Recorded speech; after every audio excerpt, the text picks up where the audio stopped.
Bueno, la sesión de hoy es acerca de falla aguda sobre falla hepática crónica y está a cargo de la doctora Juana Pavel.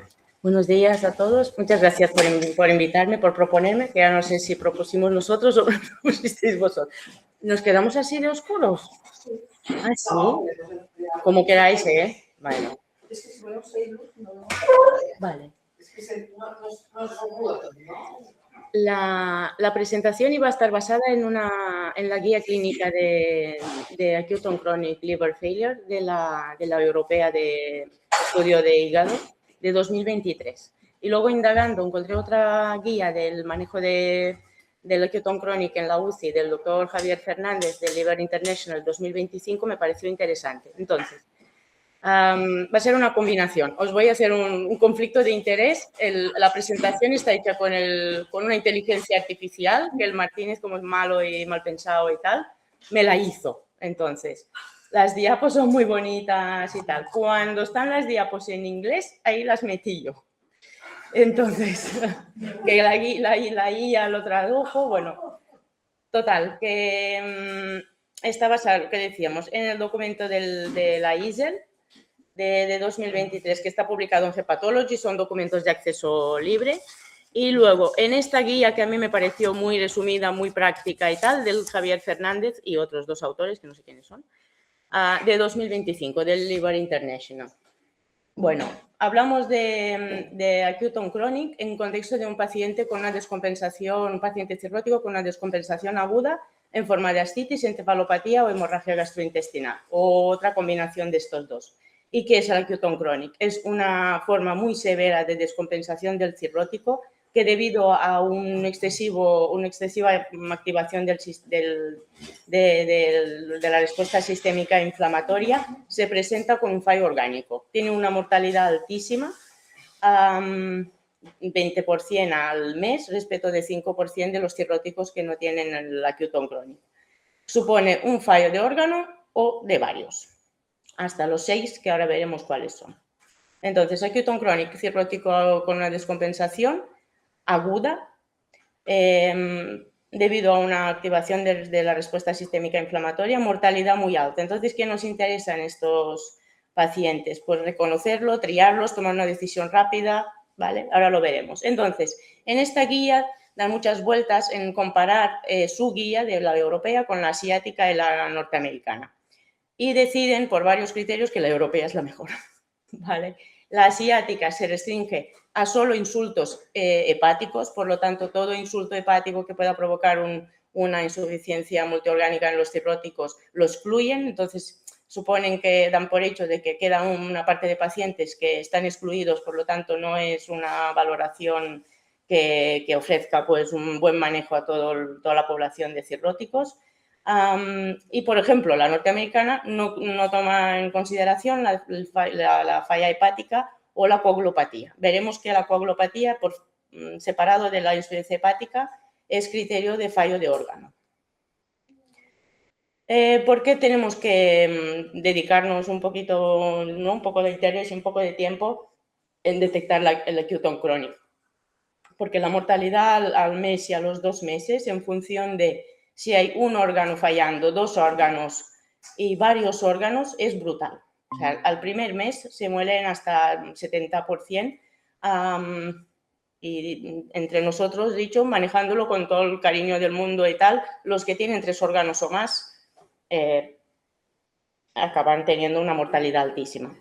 Este es un estudio retrospectivo con una población de cirróticos que los clasifica un poco para darnos cuenta de cuál es la tendencia, ¿no?, de descompensación y pronóstico de los cirróticos. Los clasifica en una población, mirado retrospectivamente, de los ingresados por una descompensación, los que tienen una descompensación estable, quiere decir que en los siguientes 3 meses no vuelven a ingresar descompensados. Los inestables que ingresan otra vez en los siguientes 3 meses por una descompensación, los que ya tenían los criterios de pre-acute on chronic y luego los que desarrollaron acute on chronic. Aquí la pre-acute on chronic, si lo hubiésemos detectado en ese ingreso que vienen por una descompensación, a pesar de no llegar a hacer un acute on chronic, y quizás hubiésemos incidido más o si hubiésemos mejorado la mortalidad. Por el pre-acute on chronic se asemeja y tiene una mortalidad más alta que un fallo de órgano o dos, se asemeja más a los que tienen falla de más órganos. Dicho esto, bueno, esto es un esquema de la respuesta inflamatoria sistémica que está basada en la translocación bacteriana, la activación de células Kupffer, de neutrófilos hepáticos, supone una vasoplegia y una disfunción cardíaca con falla circulatoria, la lesión tubular renal directa, más el componente funcional de vasoconstricción del síndrome hepatorrenal, una parálisis del sistema inmune. Entonces, los cirróticos nuestros pues están ahí muy frágiles. El objetivo de la guía es ayudarnos a reconocer el acute on chronic, hacer una decisión y triarlos versus una unidad de cuidados intensivos o no, buscar activamente los desencadenantes, identificar los órganos que están fallando e iniciar un tratamiento de soporte, definir los potenciales criterios de futilidad, de parar cualquier cosa, que esto me parece muy práctico, identificar a los que se pueden beneficiar del trasplante. Los criterios los podemos ver en este dibujo que es muy visual, ¿no? Así. Los órganos principales son el cerebro con una encefalopatía grado 1, 2 o 3, 4, el fallo respiratorio con un PAFI menor o igual a 200, el fallo circulatorio con la necesidad de vasopresores, el fallo hepático solo definido por bilirrubina más de 12, el fallo de la coagulación, un INR más de 2,5 o igual. El fallo renal lo estadifican entre moderado con una creatinina entre 1,5 y 1,9 y más de 2. Y el más grave con necesidad de terapia de reemplazamiento, de diálisis. Y estos son los 6 órganos: cerebro, respiración, circulación, hígado, coagulación y renal. En función de si falla uno o más, o la combinación, hay diferentes grados. Cuando únicamente está presente el fallo renal con una creatinina de 2 o más, es el grado 1B. Cuando hay un fallo de otro órgano con una afectación más leve de renal o una encefalopatía grado 1 o 2, es un grado 1B. 2 órganos grado D, 2, y luego sumando órganos vamos empeorando el pronóstico y aumentando la mortalidad. Bilirrubina más de 12, más menos, y el INR más de 1,5, pero siempre menor a 2,5, que esto ya es otro fallo de órgano. La creatinina más de 2 o requerimiento de diálisis, la encefalopatía grave, la falla respiratoria y el uso de vasopresores. 6 órganos y luego hay una calculadora. Aquí esta es una tabla que es bastante visual de cómo aumenta la mortalidad en función de si sumamos más órganos. Es otra tabla que reparte por grupos de estadios de acute on chronic. A 28 días la mortalidad de un acute on chronic grado 1, que recordamos que el grado 1 es fallo renal severo o fallo renal moderado o encefalopatía leve más otro órgano, 1A y 1B. A pesar de que es una mortalidad muy alta, es mejor que sumando órganos. Esto es muy lógico, pero viendo unos números tan malos, pues la verdad es que, bueno, da la sensación de que o llegamos tarde o tendríamos que incidir y estar muy al tanto desde el momento del ingreso en urgencias o incluso desde ese ingreso por descompensación que tenía criterios de pre-acute on chronic, porque volverán a ingresar con acute on chronic.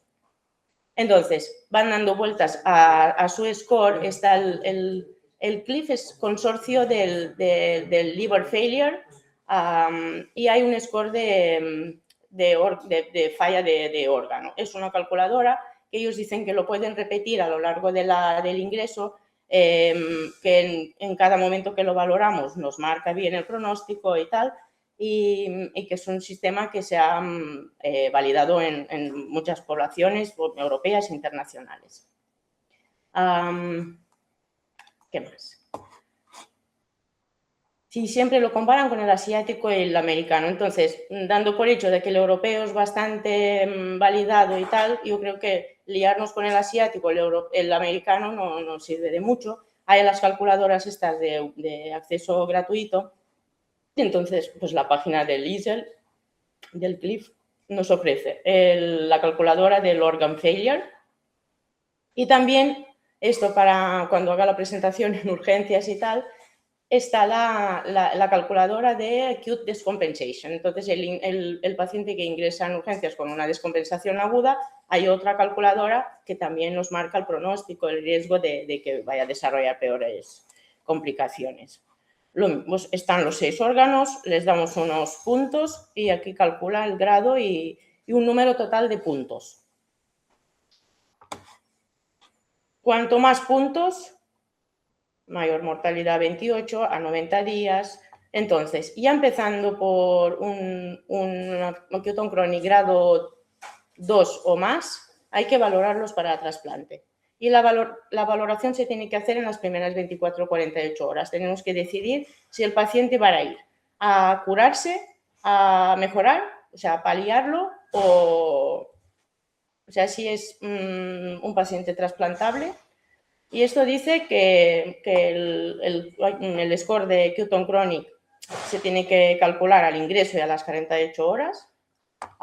Evidentemente, una mejoría temprana, una reducción de más de 2 puntos, le dice mejor supervivencia. En cambio, si tiene un MELD mayor a 20 y una Q-Tone Chronic de 1 o más, hay que contactar con un centro de trasplante si no tiene contraindicación.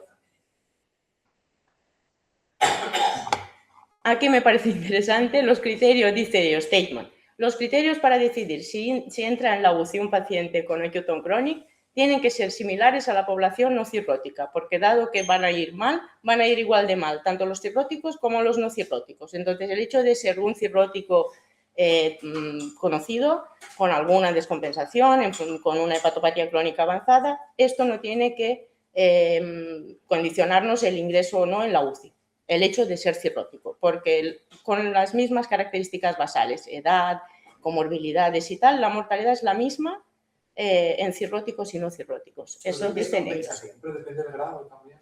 Ahora dice, paciente con Q-Tone Chronic que necesita una monitorización estricta y un soporte de órgano, tendría que estar admitido en la UCI.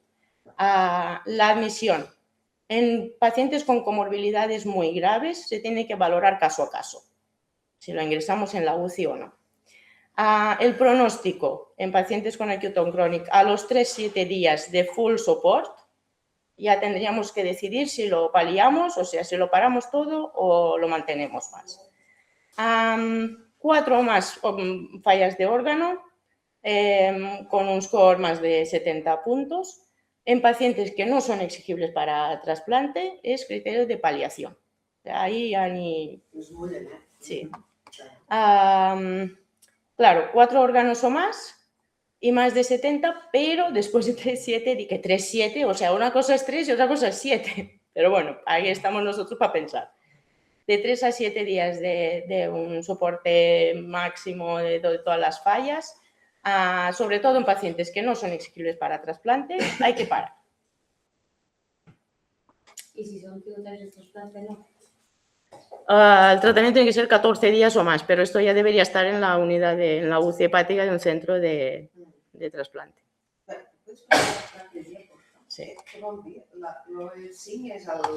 El grado de evidencia. Sí, estos son las guías con strong recommendation, strong consenso, pero los estudios nunca van a ser unos estudios muy potentes como para dar una... Es una evidencia científica baja, pero todos se ponen de acuerdo de que vamos a por toda, pero a la semana, si hay 4 fallas de órgano y no han mejorado. Bueno, es que cuando empiezan, ya sabemos, cuando empiezan... Vale, a ver. Esto es una tabla de los posibles desencadenantes. Siempre nos fijaremos y iremos a buscar activamente. Una infección, haciendo lo básico, cultivo de orina, placa de tórax, paracentesis. En la analítica valoraremos lo que nos pueda ofrecer para valorar el criterio de fallo de órgano, la creatinina, el INR, la bilirrubina, evidentemente. vamos evaluando estos scores al ingreso y a las 24, a las 48 horas, como es una cosa dinámica y nos va a ayudar al final a esa semana de darlo todo, pues decidir hasta aquí hemos llegado. Los desencadenantes principales suelen ser infección bacteriana, una hemorragia gastrointestinal por hipertensión portal, la variceal, una hepatitis alcohólica severa y en la población asiática, donde es más frecuente, es la reactivación del virus B. Cuando no encontramos ninguna de estas que vayamos a buscar activamente y tratar activamente, nos vamos a los más atípicos, digamos. Y bueno, esto también son interesantes porque a veces no pensamos. Una infección por un CMV, un Epstein-Barr, una toxicidad por fármacos, un brote de una hepatitis autoinmune que no era conocida, un debut de Wilson. Bueno, cuando no encontramos las 4 cosas básicas hay que pensar en... Y luego empezamos con el fallo de órgano. Yo creo que aquí vosotros, o sea, los criterios son claros e intentaré dar alguna pincelada práctica. El fallo renal. El fallo renal se va a tratar en caso de infección de una peritonitis bacteriana espontánea con terlipresina y albúmina. En la otra guía de manejo en la UCI abogan por los cristaloides balanceados tipo plasmalite. Cuando hay un requerimiento muy abundante de volumen de cristaloides, se tiene que asociar la albúmina, siempre teniendo en cuenta la valoración en dinámica con ecografía al pie de cama, con presiones centrales, porque pueden tener una disfunción cardíaca que nos va a hacer que más bien sea contraproducente la administración de albúmina y tanto volumen, porque van a desarrollar complicaciones respiratorias y... Hay que descartar las causas estructurales, puede haber una necrosis tubular aguda, puede haber una toxicidad por fármacos, por contraste, esto se tiene que retirar todo, diuréticos, AINES y todo lo que pueda provocar un fallo renal. ¿Qué más aquí a mencionar? El tratamiento estándar es terlipresina, solo considerando, claro, insuficiencia renal, solo. Cuando hay shock séptico, cuando hay más cosas, ya vamos matizando el manejo, ¿no? Donde no hay terlipresina, la noradrenalina es muy válida. El objetivo de la respuesta tiene que ser una creatinina por debajo de 1,5 y aquí sí, si fuese solo la insuficiencia renal sin aplicar otros criterios, tratar el mínimo 14 días o hasta trasplante. O sea, 14 días con albúmina y con... sí. Y con terlipresina. O nora. Con terlipresina y albúmina si es una PB. Exacto. Si es un hepatorrenal, a ver, si es un hepatorrenal asociado a una PB,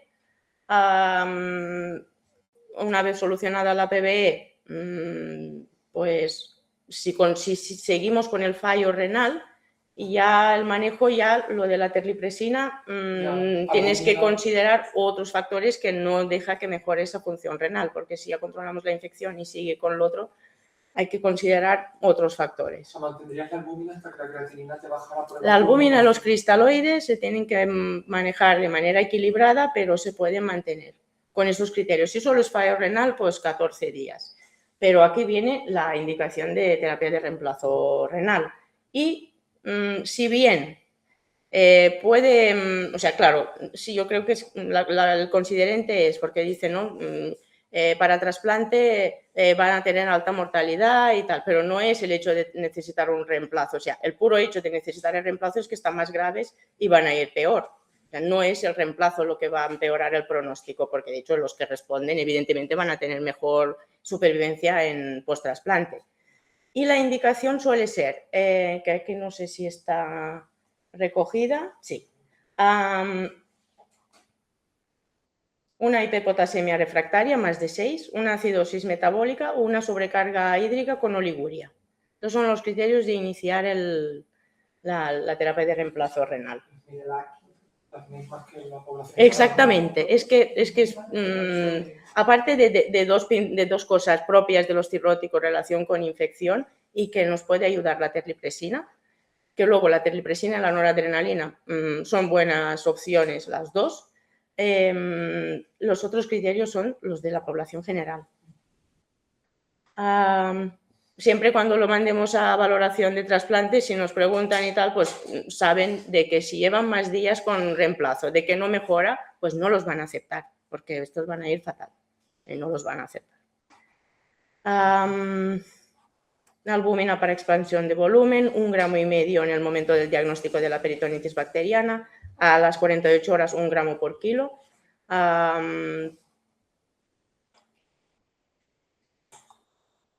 Y luego, la albúmina de larga duración no ha demostrado beneficio consistente en la supervivencia y no recomendada de rutina, pero esto yo creo que se refiere más a la descompensación aguda que no en la Acute crónica y no en la falla renal. O sea, ir poniendo albúmina así.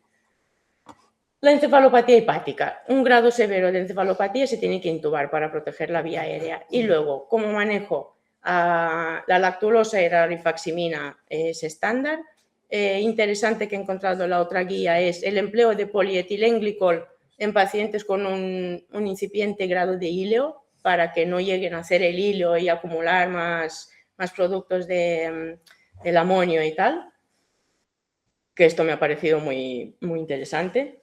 La lactulosa, la dosificación en los enemas, porque aquí clásicamente ponemos un enema de 1 litro con 10 sobres de lactulosa. Puede ser de 300 mililitros con 200 gramos de lactulosa. Bueno, son cosas prácticas, que a lo mejor viniendo con un chip de tal, pues lo hacemos diferente.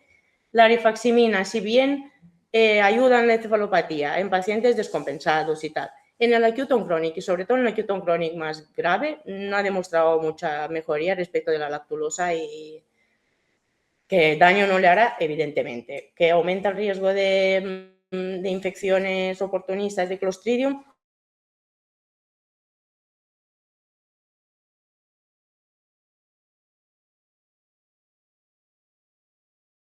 La rifaximina no ha demostrado mucho.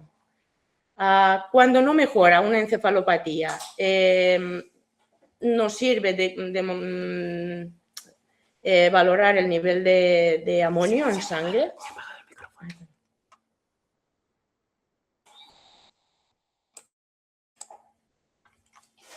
O sea, en el diagnóstico de amonio en sangre no sirve, a no ser que tengamos dudas de que se trate de una encefalopatía hepática.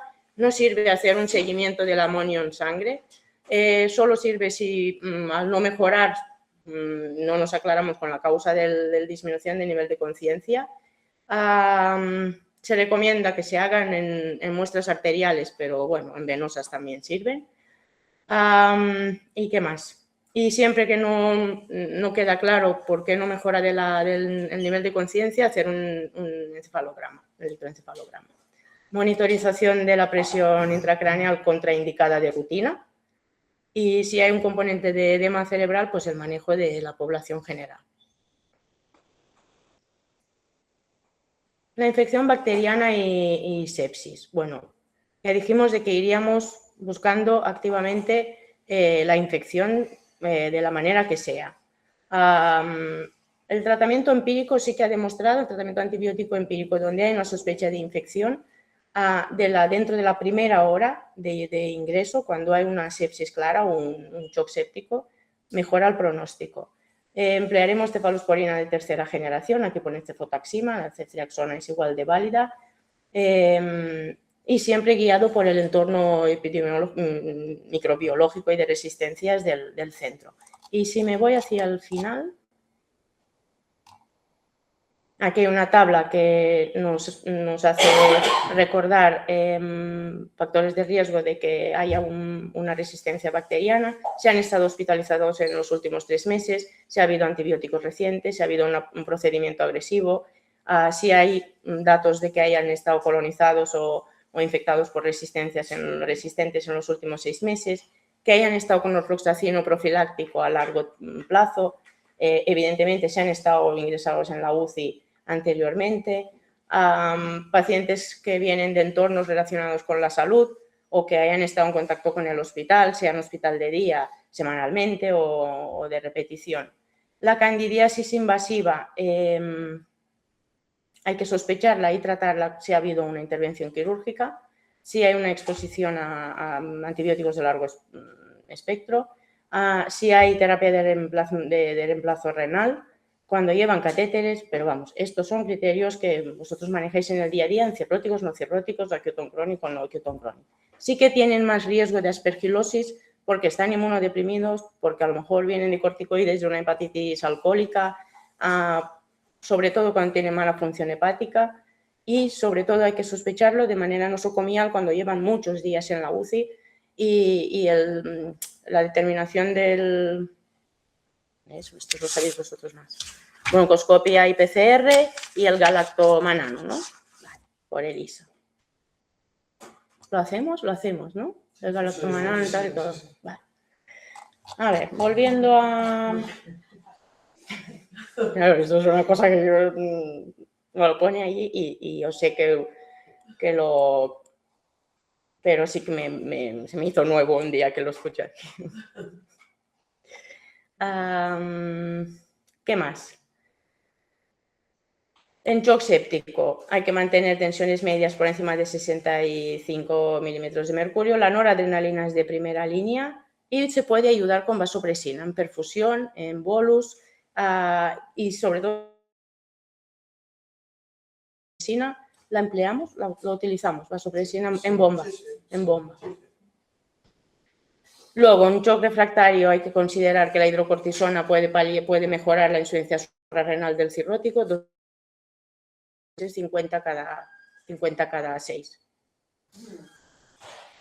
Pero, luego veremos en la hepatitis alcohólica, la hemorragia por varices y por hipertensión portal, el tratamiento es, si hay hematemesis masiva, si vienen con encefalopatía avanzada, hay que proteger la vía aérea, hacer un primer tratamiento endoscópico, ligadura y tal, siempre plantear el early tips o el tips de rescate en función del child y de si hay sangrado activo o no. Un sangrado refractario hay que poner una prótesis y valorar el tip sería ya rescate, porque si lleva una prótesis no hay otra opción para controlar la hipertensión portal. Los beta bloqueantes se tienen que parar en caso de inestabilidad hemodinámica. Los que llevan beta bloqueantes desde hace profilaxis primaria hay que considerar ponerle la somatostatina porque una vez ingresados por un fallo orgánico, que no por sangrado, tienen mucho riesgo de sangrar por hipertensión portal. O sea, poner somatostatina podría ser en pacientes que iban con profilaxis. Reducir los beta bloqueantes únicamente cuando están estabilizados. La coagulopatía. El INR es un parámetro que no refleja bien la hemostasia, la coagulación del cirrótico. Recomiendan tromboelastograma y valoración de tiempos de sangrado y datos sobre el funcionamiento de plaquetas directos. El fibrinógeno puede ayudar y lo que recomienda es, si tenemos que transfundir antes de una cirugía y para mejorar la coagulopatía, no lo haríamos delante de una paracentesis ni de una toraco porque no tienen tanto riesgo de sangrar. Y siempre que transfundiríamos fibrinógeno, o sea, no una transfusión masiva de plasma, sino concentrado de factores de coagulación o fibrinógeno. Y siempre mejor guiados según la tromboelastografía. ¿La tenemos? No. Ni TEG ni rotacional, ni ROTEM, ni... Plaquetas menos de 50.000, pues transfundir plaqueta si hay un sangrado y si en procedimiento invasivo, o sea, nos va a guiar más entonces el fibrinógeno en las plaquetas que no el INR. El soporte nutricional le da mucha atención en la valoración de la fragilidad por el tema de la indicación de trasplante. Un paciente ya frágil de base va a tener contraindicación de trasplante. Y luego la sarcopenia por un TAC a nivel de L3, el índice del PSOAS.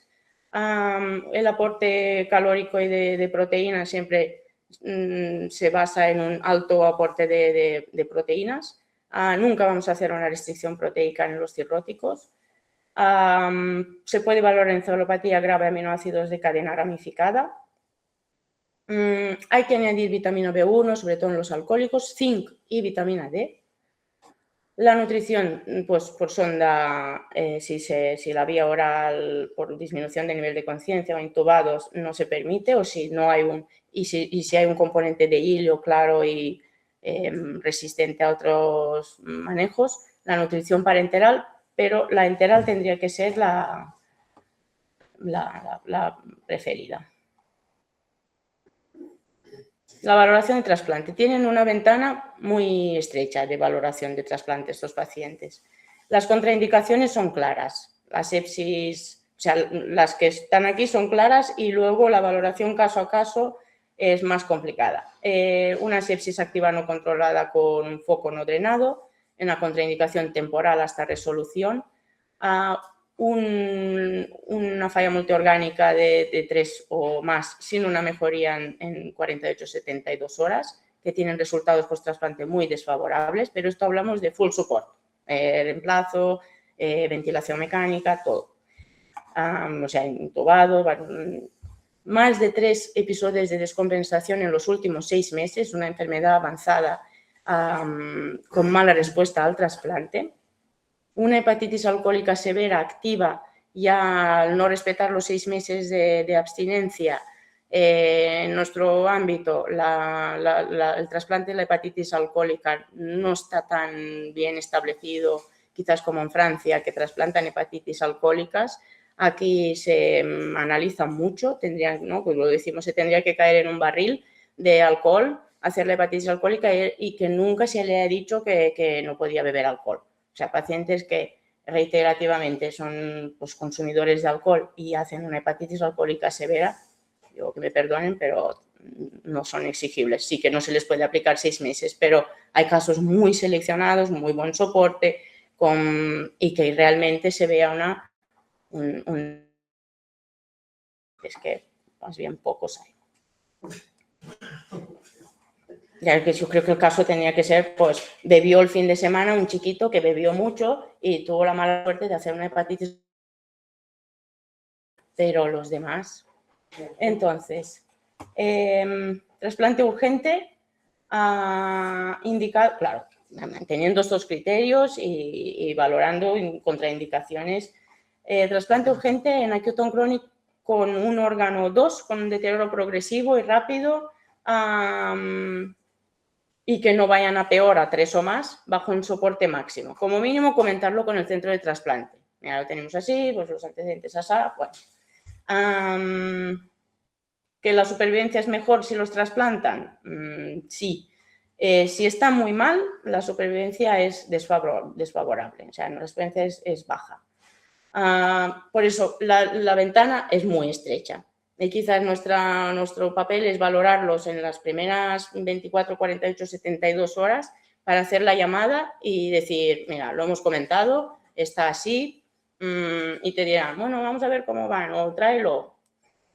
Pero ya una vez no mejoría o aumentamos de score, subimos puntos y tal, ya pasados 3 días no son exigibles de trasplante.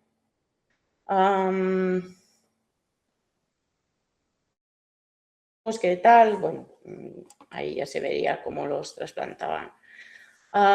Los criterios de UCI. Me voy a ir a... ¿no? Esto es un resumen de nuestro objetivo, empezar los antibióticos pronto.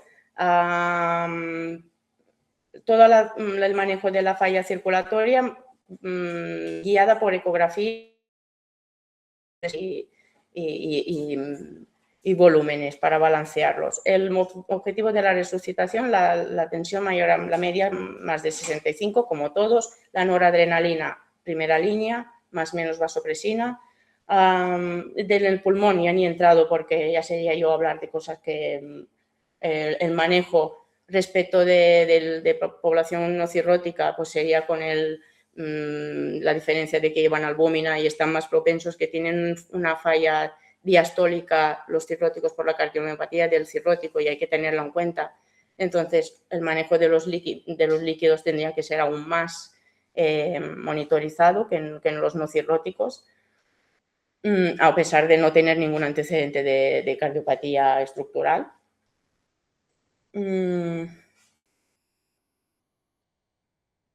los criterios de admisión. Esto es un resumen del manejo punto por punto de los fluidos y tal, que así para hacer una mirada rápida pues ayuda. Las infecciones que lo hemos dicho. En la hepatitis alcohólica, los cortis están indicados en acute on chronic grado 1, grado 2, y en grado 3 o más no están indicados, más bien son contraproducentes porque siempre asocian un alto riesgo de infección. Por lo tanto, en fallo multiorgánico, a no ser que pongamos la hidrocortisona que nos ayude en el shock, no está indicado tratar la hepatitis alcohólica, por mucho que la sospechemos, que la tenga y tal, porque siempre están infectados hasta que no se demuestre lo contrario. O sea que 1 y 2 sí, y 3 o más no hay que poner cortis.